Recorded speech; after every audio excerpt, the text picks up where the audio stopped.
In light of recent events, we have seen a rise in attacks on immigrant communities. These include aggressive enforcement tactics, widespread misinformation and disinformation, and attempts to limit public visibility. At the same time, we've seen neighbors organize food drives, mutual aid networks, and community protection efforts. We've recently shared a viral post showing how people stepped in when formal systems failed us. All of this is unfolding during Black History Month, a time to recognize the role that Black Americans have played in shaping American democracy. Many of us would not be here without the sacrifice of African Americans and the organizing of African Americans who fought for our civil rights.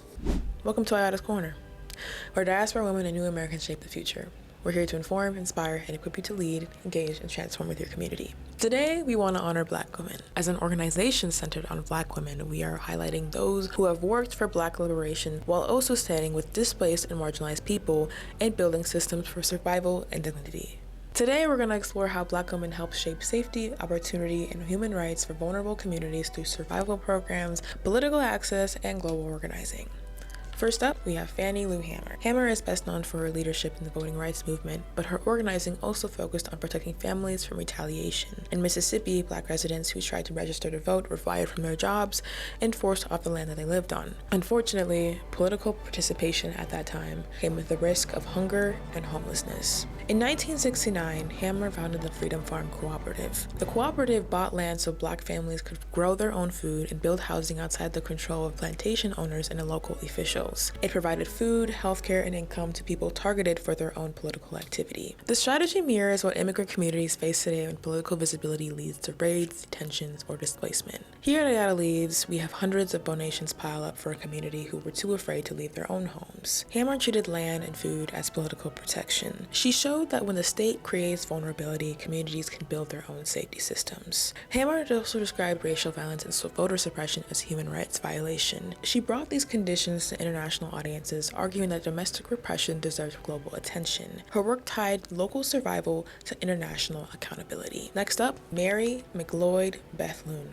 Bethune built power by forcing open institutions that excluded Black people. As a federal advisor during the New Deal, she pressured government agencies to extend jobs, housing, and relief programs to Black Americans who had been left out of federal policy. This fight over access parallels how immigrant communities today are often denied housing, work protections, and public benefits through policy design. Bethune understood that exclusion from government systems creates displacement and poverty. Her work also crossed national borders. In 1945, Bethune served as a U.S. delegate to the founding of the United Nations. There, she opposed colonial rule and linked the treatment of Black Americans to the condition of the people in Africa and the Caribbean. She mentored leaders across Liberia, the Bahamas, and Canada, and encouraged Black Americans to see migration, racial exclusion, and colonial power as connected political problems. Bethune framed justice as global, shaped by who is allowed to move, work, and belong.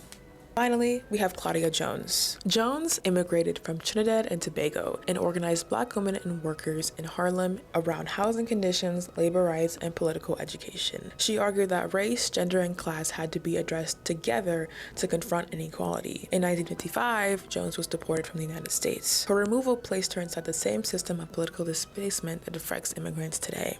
After arriving in the United Kingdom, Jones created Caribbean immigrants facing housing discrimination and racist violence. She also founded the West Indian Gazette to counter misinformation and give displaced communities a political voice. She also helped create what became the Notting Hill Carnival after racist attacks, using culture as a tool for safety and healing. Jones connected U.S. racial repression to colonial power abroad. Her work showed that deportation, housing exclusion, and political targeting were a part of the same system deciding who belongs and who does not. What we're seeing today, food drives, housing defense, and community protection, is part of a long tradition shaped by Black women and many others. That history is not behind us. It's still shaping what justice looks like now.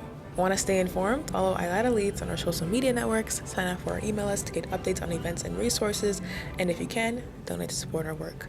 Together, we're building power and shaping the future. Ayada, out.